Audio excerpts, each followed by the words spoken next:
Hello everyone and welcome back to another episode of Do I Have Time For This? The series that looks at old and new video games, from indie to AAA and everything in between, to help you figure out if you've got the time to play, finish, 100% complete a game, or to just leave it in your backlog to forever gather dust. Today we have an interesting situation for a game inspired by a series I love, the creepy kid-based horror game Reanimal. This game was developed by Tarsier Studios, the original developers of the Little Nightmares series. See, Little Nightmares 3 that released last year was widely considered to be under par, and was developed by Supermassive Games, as the rights to the franchise no longer sat with Tarsier. Instead, they elected to make their own version of the game. I'm gonna go build my own theme park with blackjack and hookers. In fact, forget the park! So Reanimal is the game we got, a new IP that feels extremely familiar, which sees the child protagonists play cooperatively to try and rescue their friends from their childhood home and escape the twisted abominations within. This is why I find the game so interesting, as if you didn't know the backstory behind the development of Reanimal, you'd quite easily think this was either a rip-off or Little Nightmares 4, and I think the game leans a little too much on that formula. The biggest draw of this game for me personally was that it's an entirely linear, short, co-op experience, which has a friend pass allowing you to buy just one copy of the game and share it between you and your friend or significant other. This friend pass didn't work for PC users at launch, resulting in a subsequent review bombing, but this was quickly turned around in a day, so I can't stay mad at Tarsier Studios.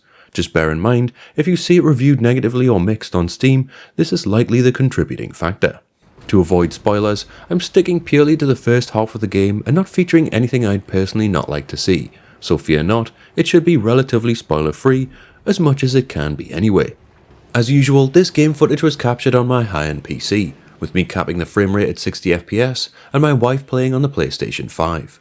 Across the game we did encounter a fair few sequence breaks, where monsters would stop doing their animations, we couldn't jump through a certain door, or we'd be unable to pick something up, but this was always quickly sorted with a restart from a checkpoint. In terms of the actual performance, I barely saw a dropped frame or visual glitch on either the PC or on the console, so this is a well optimized game performance wise, it just has a lot of bugs at the time of writing. Don't forget to like and subscribe if you enjoy the video, and if you want to go the extra mile in terms of support, you can now become a channel member to get some extra perks for only $1.99 a month by clicking the join button down below. Without any further delay, let's don our weird masks, fire up the motorboat, and see if we can't rescue our friends before it's too late.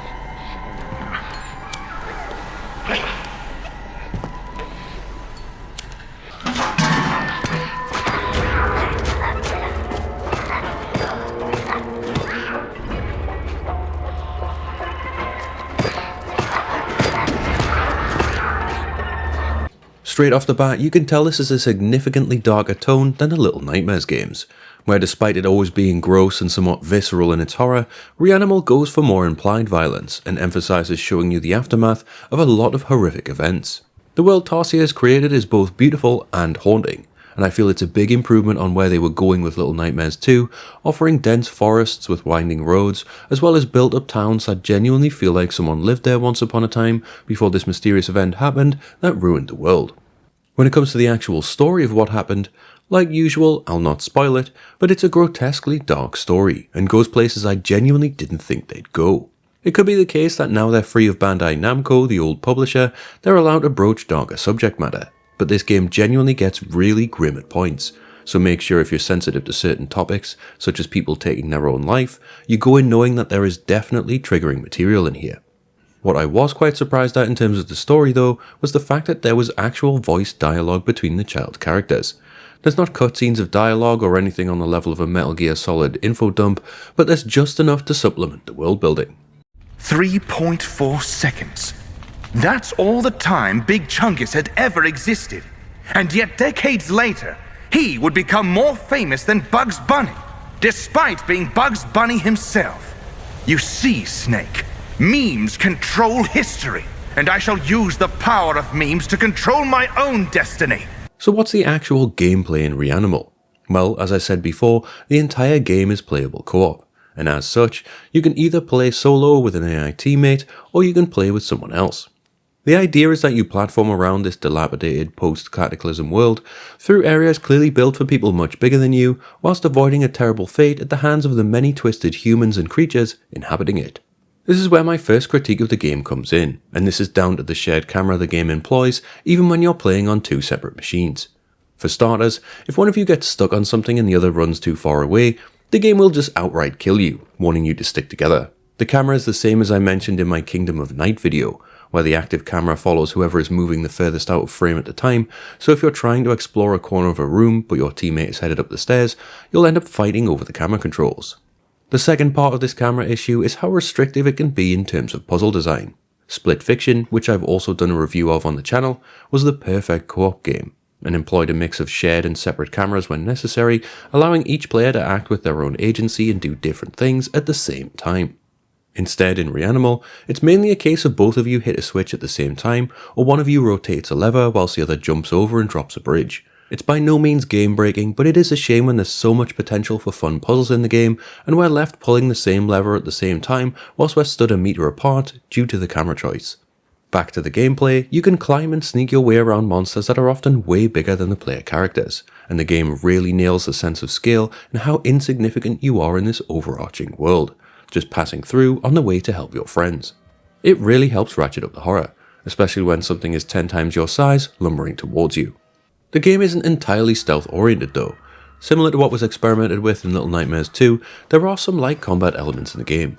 Luckily, they've removed the instant death the moment you miss a swing that they had previously. That being said, the combat isn't particularly gratifying or fun to engage with though. It feels a bit more fluid than the previous game, but it's still nowhere near where I'd personally like it to be, as swings often miss enemies and you either get grabbed or just stand there flailing your weapon around for ages. I'm not expecting anything Dark Souls level here, but it would be really good to just nail the feeling of combat, especially as against the majority of the threats in the game, you're almost entirely powerless to stop them.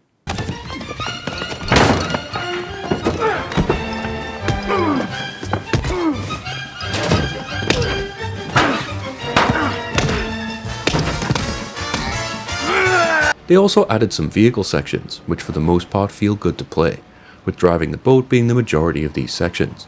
The way the gameplay is split between the two protagonists is pretty fair, giving each co-op partner something to do rather than passively watching. You do get to pilot other vehicles at points which are significantly worse though, especially the last one, which I'll happily point out is the single worst part of the game from a gameplay standpoint. The last part of the gameplay here is the double-edged sword that is the chase sequences. This isn't a negative on this game in particular, this is just a negative on chase sequences and instant death mechanics in general when it comes to horror games. The issue is that once you die in a chase sequence, a lot of the scare and drama of it is lost, and it truly is a fine art making the player feel like they're about to fail only to succeed at the last moment, a bit like grabbing your hat from under a door before it falls. It's present here in Reanimal 2, and whilst the creature design is fantastic, alongside the huge amount of ominous build up towards something scary happening, when the chase sequence falls down because you messed up one single jump, it really does take you out of it. When you enter a room being chased and you're scrabbling around trying to figure out what to do, where to hide and how to get through to the next room, if you die more than once in a sort of trial and error way, the scare lessens every time, only becoming more and more annoying instead of scary. It also doesn't help that in some cases the AI allies not controlled by either core partner get themselves killed either, which, given it only happened once for us, was still annoying. Overall, I'd say the gameplay is exactly what you'd expect from a Little Nightmares title, only with a few driving elements added in. It's a real shame, as I'd love to see some proper innovation in this game genre Tarsier have created. So let's get down to it. How long does this game take? I followed the breadcrumbs of the main story to its grisly end, collecting as many collectibles as I could, and I ended up at around 5 hours of playtime. If you go for the main story and don't try to follow the hidden paths to unlock the true ending, you're looking at only 3 hours, depending on how often you need to restart sections or figure out puzzles.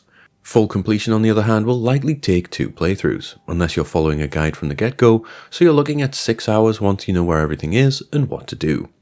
Reanimal has mainly what I call fun achievements. Yes, there's ones for finding collectibles and getting the true ending, but there's also silly ones for things like breaking open a popcorn machine, comforting a scared pig, or letting your co-op partner outright die instead of saving them. This is where people may disagree with me, but overall I think for what you get here, this game is worth the money you pay. Reanimal is $40 or £35, and I think considering how much fun you can have with this game despite the shortcomings for the genre, I'd say it was worth it. Yes, the game is pretty short, and if you don't go for full completion, you won't get that many hours out of it, but I think if you make a point of going for everything, you'll have a fun time, friend or not, and a few genuinely good scares. When it comes to respecting your time, there is no manual save to speak of, just checkpoints. They're pretty frequent though, and as I say, the overall game is short, so it's perfect if you have just a couple hours on the evening and you want to feel like you're actually accomplishing something. Although it may not sound like it based on the video so far, I actually do recommend Tarsier Studios' Reanimal, especially if you're a fan of their previous games and thought Little Nightmares 3 was a bit lackluster. I feel like perhaps what held this game back was its budget. With changing publisher, it's highly possible the team wanted to do something that would blow Little Nightmares 3 out of the water, but whilst they had the ambition, they couldn't quite back it up monetarily, meaning certain sections of the game feel a bit short or underbaked, leading to an overall quite brief game. I'm also glad they didn't charge full price for this and knew exactly what sort of product they had here. That's where I'd probably fault this game in that you're just left wanting more. There were some seriously great moments where I thought they were going to draw it out longer, and it turned out to be essentially a 5-minute walk. For me, when you get the payoff of all the pent up atmosphere that built up for the last 20 minutes, and some horrific creature is barreling towards you, or when the lighting is absolutely perfect to set up that well timed reveal, there's nothing like it, and it's a real shame there aren't more horror games like this. Whilst it does feel a bit like another one of those at times, there's enough heart, grit, and outright malice to this title that makes it stand on its own as a new IP, and I'll happily always support that. This is a beautiful yet gross looking game in all the right ways, and next time I'd love to see some real innovation in the gameplay space to push it to the next level. A truly grim tale that I hope to see more of. If you're a fan of horror games or co-op games in general, and Little Nightmares 3 last year just didn't do it for you, I strongly recommend you pick this one up and share it with someone. Just make sure whoever you pick, they're good at platforming.